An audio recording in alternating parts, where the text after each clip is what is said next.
Gloria a Dios. Y hemos hablado entonces que si yo debo ser buena influencia a mi generación o a la generación en la que estamos, debe haber un propósito. La vez pasada preguntábamos si me puede ir bien aunque no esté haciendo las cosas bien. Y vemos que hasta cierto punto sí. Que entonces, ¿por qué debemos hacer las cosas bien? ¿Por qué debemos hacer las cosas bien? Porque somos influencia, porque somos ejemplo, por nuestro testimonio. Obviamente, dentro de las cosas que debemos tener claro es que debemos agradar a Dios y que el resultado final de las cosas que esté haciendo van a influenciar o van a definir en gran medida el éxito del propósito de Dios en mi vida. Entonces, nosotros necesitamos, para impactar positivamente a esta generación, hacer las cosas bien, ser ejemplo. Vamos a nuestras Biblias, al libro de 1 Timoteo, capítulo 4, verso 12. Ninguno tenga en poco tu juventud, sino sé qué. Ejemplo de los creyentes en palabra, conducta, amor, espíritu, fe y pureza. Hablamos que no es suficiente ser, sino que además debemos ser ejemplo. No es suficiente con que yo sea una buena persona, sino que debo ser ejemplo. ¿Sí es diferente? Claro que sí. No digo groserías, pero no le enseño a nadie a no decir. Lo estoy siendo, pero no estoy siendo ejemplo. Entonces hemos visto que nosotros necesitamos ser ejemplo. Y hablamos de dos temas la vez pasada: palabra y conducta. Entonces, ahora seguiría amor.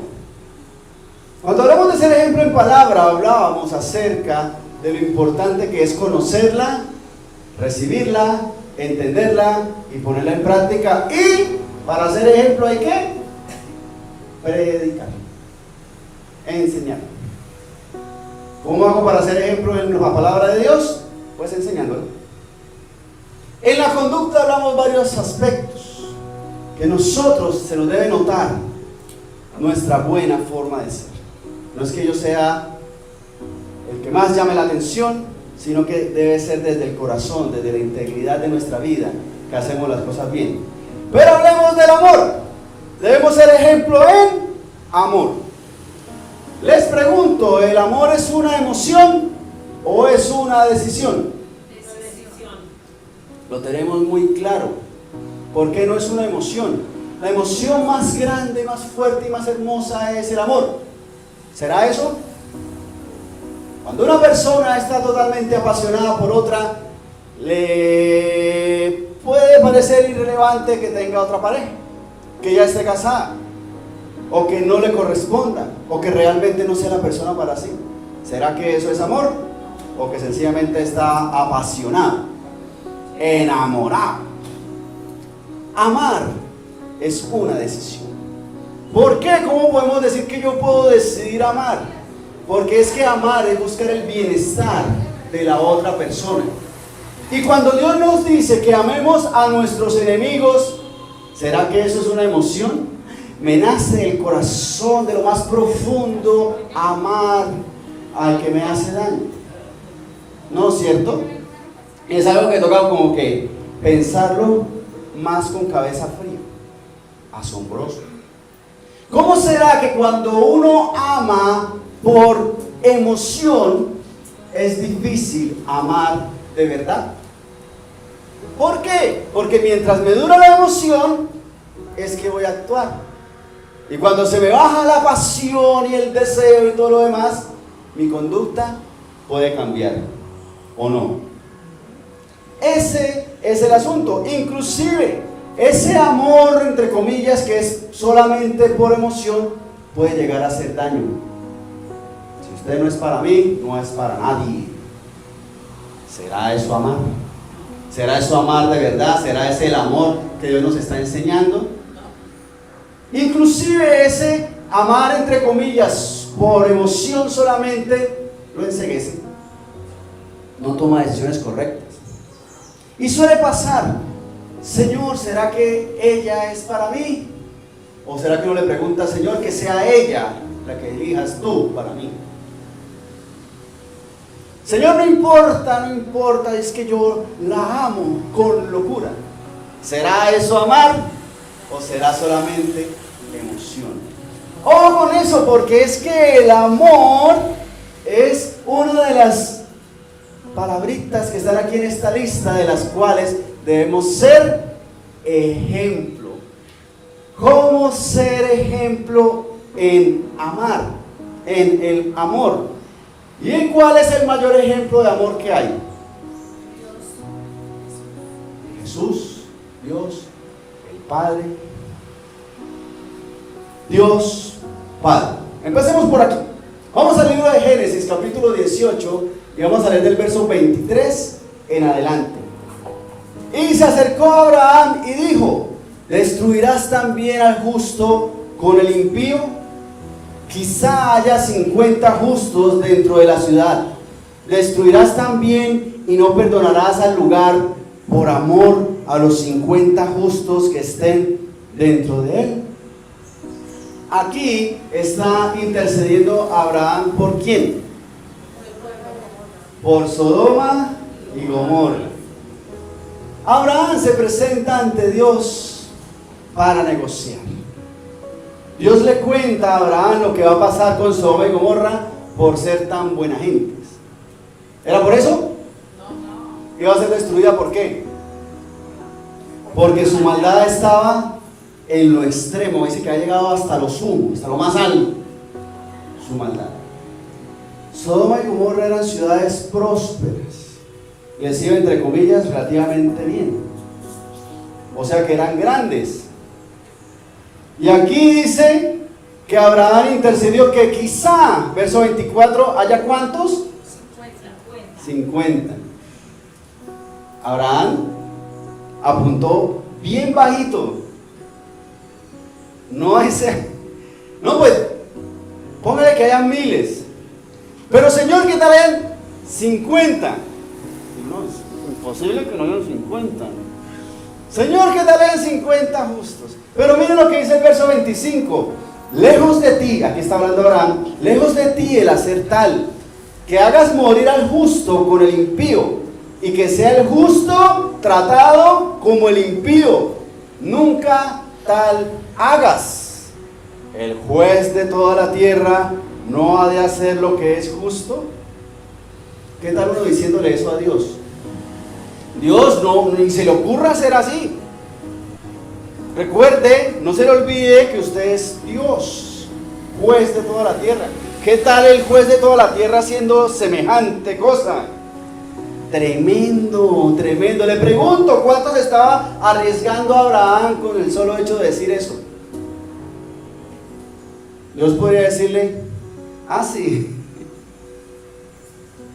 ¿eres tú más juez que yo para que me enseñes justicia? ¿Sí o no? ¿Podría Dios haberle dicho a Abraham, jalarle las orejas? O sencillamente, fin de Abraham, busquemos a otro. Busquemos otro libro. Pudo haber pasado, ¿cierto? Pero miren lo que contesta el Señor. Ahora sí, verso 26 en adelante. Entonces respondió Jehová: si hallaren en Sodoma 50 justos dentro de la ciudad, perdonaré a todo este lugar por amor a ellos. Verso 27. Y Abraham replicó y dijo: he aquí ahora que he comenzado a hablar a mi Señor, aunque soy polvo y ceniza, quizá faltarán de 50 justos 5. ¿Destruirás por aquellos 5 toda la ciudad? Y dijo: no la destruiré si hallare allí 45. Miren lo que hace Abraham. No descuenta del total, que posiblemente sean miles, sino de los 50 descuenta 5 nomás. No, y si llegan a faltar 5 de esos 50, es que es tan poquito, tan poquito. Pero Jesús, el Señor le dice, Dios le dice: si son 45, los perdono también. Verso 29, volvió a hablarle y dijo: quizás se hallarán allí 40. Y respondió: no lo haré por amor a los 40. Verso 30. Y dijo: no se enoje ahora mi señor si hablare, quizás se hallarán allí 30. Y respondió: no lo haré si hallare allí 30. Miren lo que hace Abraham. De los 50 bajó 5, de los 45 5, pero ahora le bajó 10. Empezó a bajar de a 10, verso 31, y dijo: he aquí ahora que he emprendido el hablar a mi señor, quizás se hallarán allí 20. Le bajó otros 10. No la destruiré, respondió, por amor a los 20. Verso 32, y volvió a decir: no se enoje ahora mi señor si hablare solamente una vez, quizás se hallarán allí, ¿cuántos? 10. ¿Con cuántos empezó? 50. Ya vamos en 10. No la destruiré, respondió, por amor a los 10. Y Jehová se fue luego que acabó de hablar a Abraham, y Abraham volvió a su lugar. Tremendo. Abraham es un excelente negociador.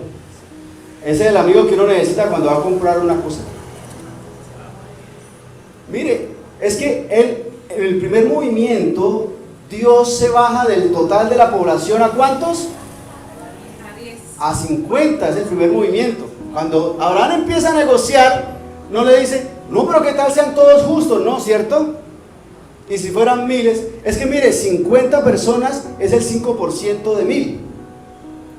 Es como si usted llegara a comprar, no sé, un carro que vale 50 millones. Y de entrada usted le dice: no, le va a pagar el 10% de eso, el 5%. Vale 50 millones, le ofrezco 5. No, le ofrezco 500,000. ¿Qué era el vendedor? Uy, vamos a negociar con este. Miren todo lo que hace. ¿Y cómo será que de 50 bajó hasta cuánto? 10. O sea, bajó hasta el 20% de la oferta inicial. Volvemos a la compra del carro. Le ofrece 5 millones. Bueno, ahora le doy 1 millón. Y levanta así la ceja. Tremendo negociador. Pero le pregunto, ¿será que se arriesgó Abraham en esta negociación? Sí, claro. Claro que sí, arriesgó su cabeza en cada movimiento. Porque Dios le cuenta que va a destruirlos por lo mal que se portan. Pero Abraham dice: uy, pero... Él arriesgó su cabeza en cada paso. Y de ahí para adelante. Bueno, por tanta molestia que me eres, Abraham, voy a destruir a Sodoma y Gomorra y a usted, para que deje de ser intenso. Les pregunto, en todo este contexto, en todo este proceso, ¿y el amor de Dios dónde está? Porque vemos que Dios iba a destruir toda una ciudad, ¿sí? Le pregunto, ¿no podía Dios hacer que la gente dejara de pecar y se convirtiera en ese pueblo en vez de destruirlos? ¿Dónde está el amor de Dios? Que en vez de destruirlos y mandar fuego del cielo, los hubiese convertido a todos y que todos dejaran de pecar. Uno podría pensar eso, ¿cierto? Mire, ¿cómo será el amor de Dios que les dejó decidir al pueblo? Es decir, aguantando Dios, el Todopoderoso, su mala conducta por tanto tiempo. Les voy a leer cómo lo escribí. ¿Cómo será el amor de Dios que les dejó decidir, aguantando Él, el Todopoderoso, su mala conducta por tanto tiempo? Ya se los muestro. ¿Sí se ve ahí? Porque si uno puede decir: bueno, pero ¿por qué destruirlos? ¿No es el juez justo, Dios amoroso, es ejemplo de amor? ¿Por qué los va a destruir? ¿Sí? Pero uno podría pensar: no, pero ¿cómo se va a aguantar esa gente mala por tanto tiempo? Eso puede pensar alguien. O pensar lo contrario: ¿cómo no va Dios a perdonar a esa gente? Si es Dios y es todopoderoso, ¿sí? Porque es que esta misma frase la podemos cambiar un poquitico. ¿Cómo será el amor de Dios que nos dejó decidir? Aguantando Él, el Todopoderoso, nuestra mala conducta tanto tiempo. ¿Cierto? Porque ya cuando es uno, sí. No, esos atracadores, violadores, mátenlos a todos. Pero si es uno, ¿cómo será el amor de Dios para con cada uno de los que estamos aquí, que nos ha aguantado Él, el Todopoderoso, nuestra mala conducta tanto tiempo? Porque no es una vez que hemos fallado, ¿cierto? Ni 2 veces. ¿Cuántos años de esfuerzo y de aguante ha pasado Dios con nosotros? Que nos hemos portado mal. Y aún así, no nos ha consumido. Ese es el asunto, porque Él, pudiendo decidir por nosotros, prefirió aguantarnos. ¿Será que Dios necesitaba aguantarse la maldad de la gente? No, pórtese bien porque medio se resbala. Génesis capítulo 7, verso 15 y 16. Porque es que las decisiones que Dios toma son complejas. Vinieron pues con Noé al arca, de 2 en 2 de toda carne en que había espíritu de vida. Y los que vinieron, macho y hembra de toda carne vinieron, como le había mandado Dios. Y Jehová le cerró la puerta. ¿De quién estamos hablando aquí? Del arca de Noé. Y dice aquí que estaban todos los animales adentro, ya estaban todos listos. ¿Quién cerró la puerta? Dios. Dios fue el que cerró la puerta. ¿Y quiénes se quedaron por fuera? ¿Cuántos? ¿2? ¿10? ¿100?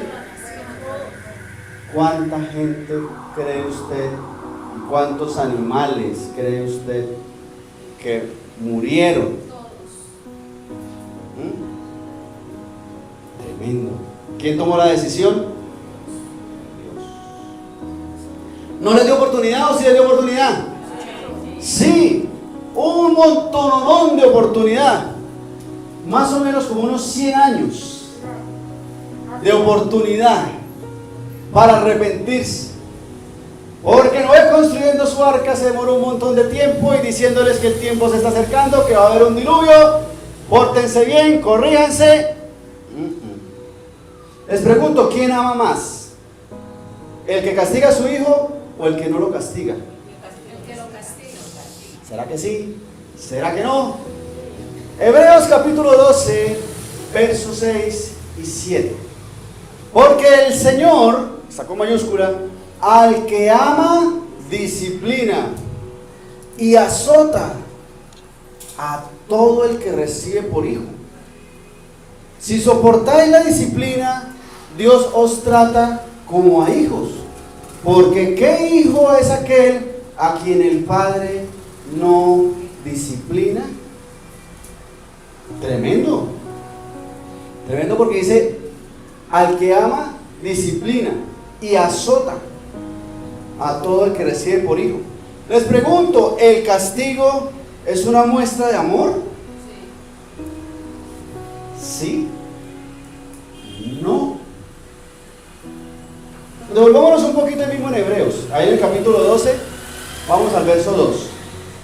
Hebreos 12:2 dice, puesto los ojos en Jesús, el autor y consumador de la fe, el cual, por el gozo puesto delante de él, sufrió la cruz, menospreciando el oprobio, y se sentó a la diestra del trono de Dios. Verso 3, considerad aquel, o sea Jesús, que sufrió tal contradicción de pecadores contra sí mismo. Jesús tuvo que aguantar todo esto para que vuestro ánimo no se canse hasta desmayar, porque aún no habéis resistido hasta la sangre, combatiendo contra el pecado. De pronto usted ha sangrado alguna vez de tanto orar, o ha sangrado alguna vez de tanto predicar. De pronto iba caminando y se raspó la rodilla. ¿Sangró? ¿Será eso a lo que se refiere? Porque aún no he resistido hasta la sangre combatiendo contra el pecado. ¿Jesús sangró? Poquito, ¿cierto? Un rasponcito en la rodilla fue.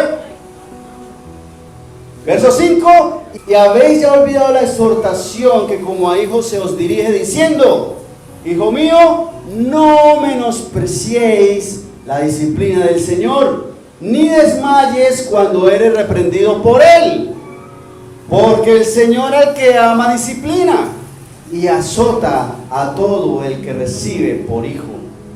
Si soportáis la disciplina, Dios os trata como a hijos, porque ¿qué hijo es aquel a quien el Padre no disciplina?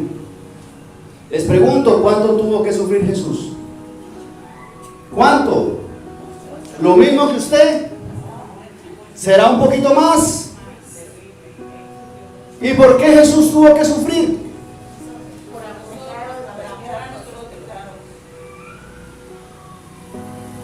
Jesús tuvo que sufrir y mucho.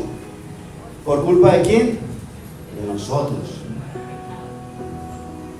¿Por qué nosotros somos castigados?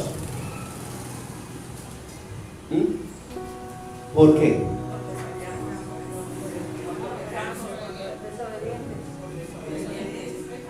Le pregunto entonces, ¿debemos sufrir?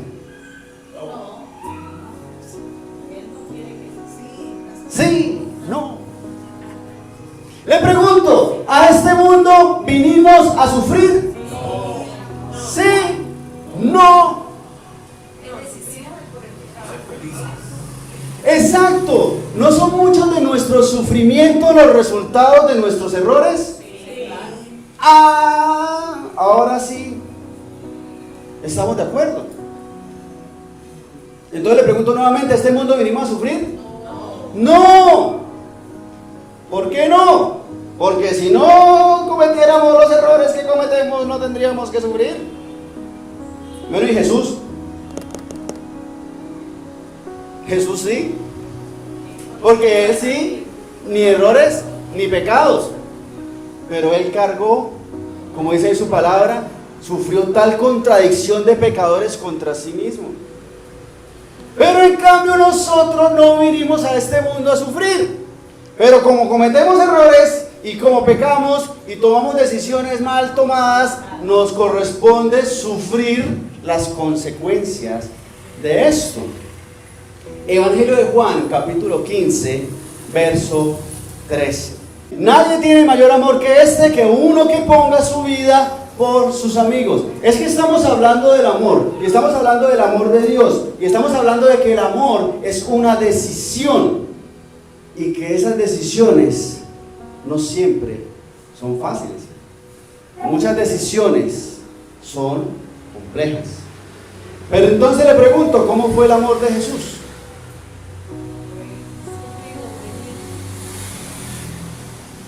¿El amor de Jesús es diferente al amor de Dios Padre?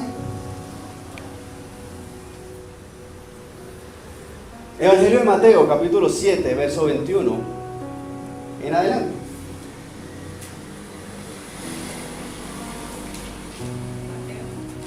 Porque podemos comparar, ¿no?, el amor del Padre terrible, tomar la decisión de destruir a Sodoma y Gomorra, ese amor, ese ejemplo de amor tan complejo. Cerró la puerta del arca en vez de haber construido una autopista que fuera hasta el arca. Esas decisiones terribles. Mientras que Jesús se sacrificó, recibió los azotes, sufrió por mí. Estamos hablando de amor. Evangelio de Mateo 7, 21 en adelante dice: no todo el que me dice Señor, Señor, entrará en el reino de los cielos, sino el que hace la voluntad de mi Padre que está en los cielos. ¿Quién está hablando ahí? Jesús. Verso 22. Muchos me dirán en aquel día: Señor, Señor, no profetizamos en tu nombre, y en tu nombre echamos fuera demonios, y en tu nombre hicimos muchos milagros. Y entonces les declararé: nunca os conocí, apartaos de mí, hacedores de maldad. Bueno, pero si Jesús murió por mí, ¿cómo es posible que alguien se quede por fuera de esta hermosa invitación y este sacrificio que Jesús hizo por mí? ¿Cuántos se quedarán por fuera? ¿Qué dice el verso 22? ¿Cuántos? Muchos. Ajá, ¿y el amor de Jesús entonces dónde está? Si Jesús murió por mí, ¿cómo es posible que muchos? Porque es que no dice unos cuantos. Unos cuantos de ustedes se quedarán por fuera. ¿Dice cuántos? Muchos. Si Dios es amor y envió a su Hijo a morir por nosotros, y Jesús nos ama a tal forma que entregó su vida por mí y por nosotros, ¿cómo es posible que cuántos? Muchos se queden por fuera. Si el amor es una decisión, debe tener un propósito: buscar el bienestar del otro. Y ese es el asunto, porque como lo pensamos como un sentimiento, es que siento amor. Lo pensamos como una emoción, es que no me nace amar, o no me nace amar. ¿Yo qué voy a hacer eso por ese? ¿O por esa? ¿O por esos? No hay un propósito, no hay una visión, no hay un plan. Si el amor es una decisión, debemos buscar el bienestar de la otra persona, tiene que haber un propósito. Si no lo hay, por eso es que el amor de un papá hacia su hijo, de una mamá inclusive hacia su hijo, se desvanece. Por eso es que el amor de esposos se acaba. Es que ya no lo amo. ¿Será que se perdió el propósito? Por eso es que el amor de los hijos se acaba. De los hijos hacia los padres. ¿Por qué? Porque no hay un propósito. No, mi mamá que se defienda como ella pueda. Yo ya tengo mi familia. Yo tengo que cuidar por mis hijos, por mi familia. Ella que se resuelva. Ella está grande, ella ya sabe, ella verá cómo se vive. Por eso es que el amor es una decisión. Y hay que tomar decisiones difíciles, complejas. Le pregunto, ¿será aguantarse al otro? Sí, no. Nos cansamos. Nos cansamos. Hablamos del Padre, el amor del Padre. Hablamos del amor del Hijo. Ahora hablemos del Espíritu Santo. Evangelio de Juan, capítulo 14, verso 26. Mas el Consolador, el Espíritu Santo, a quien el Padre enviará en mi nombre, Él nos enseñará todas las cosas y os recordará todo lo que yo os he dicho. El Espíritu Santo nos da paz, nos da consuelo, nos enseña, nos acompaña, nos guía, nos da poder, nos da gozo. ¿Ha sentido usted la presencia del Espíritu Santo en su vida? Es lo más extremo, lo más máximo que le puede pasar a uno. Es lo mejor de lo mejor, es la manifestación del amor de Dios. El Espíritu Santo es amor de Dios. Ahora vamos al Evangelio de Juan, ahí mismo, capítulo 16, y vamos a leer versos 7 y 8. ¿Listos? Juan 16, 7 dice: pero yo os digo la verdad, os conviene que yo me vaya. Aquí está hablando Jesús, porque si no me fuera, el Consolador no vendría a vosotros, mas si me fuere, os lo enviaré. Aquí está hablando del Espíritu Santo.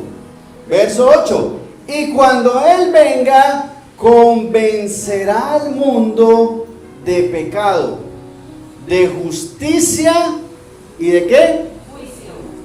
Y de juicio. Esto es amor.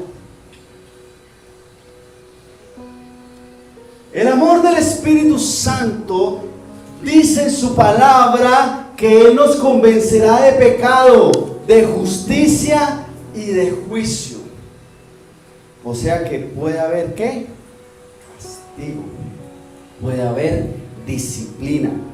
El Espíritu Santo es la mayor expresión del amor de Dios en nuestras vidas. Vive en nosotros, pero tiene un propósito, El amor, para ser ejemplo, debe tener un propósito. Y nosotros estamos llamados a ser ejemplo en amor. Es la decisión de buscar el bienestar del otro. Pero entonces eso incluye una serie de cosas. Debemos ser pacientes. Porque vemos que Dios Padre, Dios Hijo, Jesucristo y el Espíritu Santo han tenido paciencia con nosotros. Mucha paciencia. Porque cuando Él dice que va a destruir a Sodoma y Gomorra, no es porque hoy pecaron y a los 5 minutos venía la condenación. Los esperó hasta decir no más. ¿Qué porcentaje de población estaba buscando de Dios en Sodoma y Gomorra? 0.00. Por 10 personas que fueran justas en toda esa gran ciudad, si hubiese salvado la ciudad, ¿será eso amor del Padre? Claro que sí, pero ni siquiera 10. ¿Cuántos años de espera les dio el Padre a la gente en los tiempos de Noé?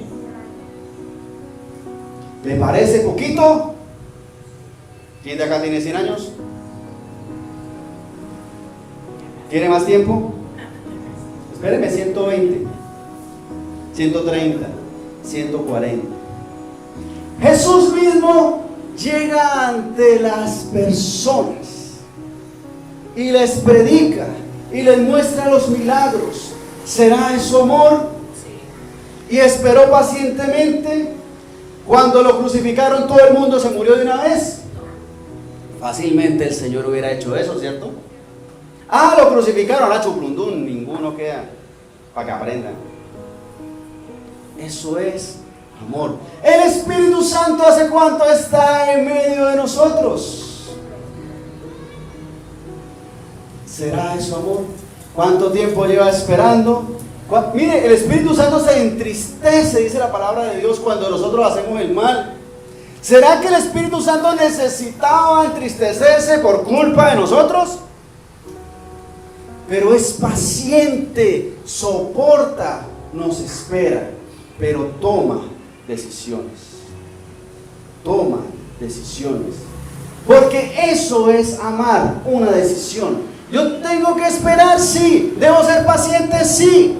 Pero debo esforzarme y debo tomar decisiones y debo tomar correcciones porque yo estoy buscando el bienestar de la otra persona.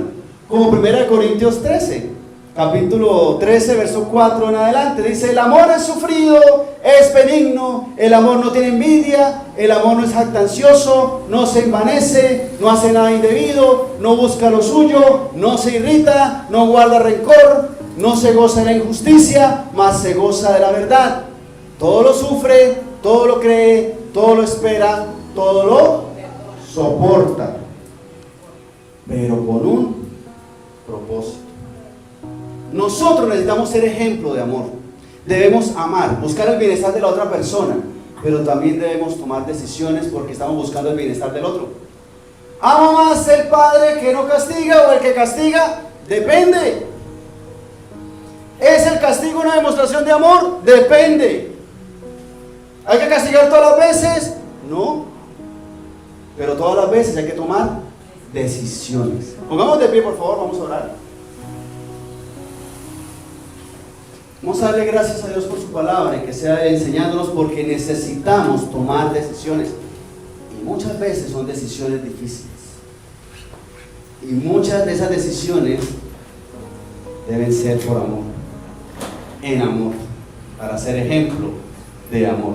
Señor Dios Santo, Rey Todopoderoso, ante tu presencia damos la alabanza, la honra y el honor. Damos gracias por tu misericordia, Dios. Damos gracias por tu bondad. Damos gracias por lo bueno que eres, Señor Santo. Damos gracias porque tienes cuidado de nuestra vida, Señor.